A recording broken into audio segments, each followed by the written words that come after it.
আজকে চিলা রায় মহোদয়ের জন্মদিন কোচবিহার, তার জন্য এই বাজেটে কোনো প্রস্তাবনা নাই। এই বাজেট কৃষক বিরোধী বাজেট।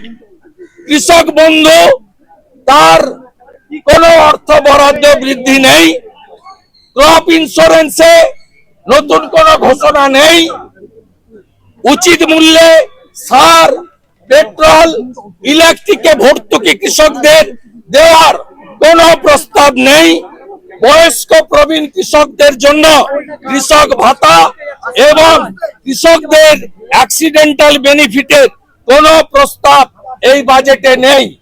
এই বাজেট আমাদের পূর্বাঞ্চল, পশ্চিমাঞ্চলের বাঁকুড়া, ঝাড়গ্রাম, পশ্চিম মেদিনীপুর, পুরুলিয়া জেলা, যেখানে মানুষজন ন্যূনতম পানীয় জল পান না।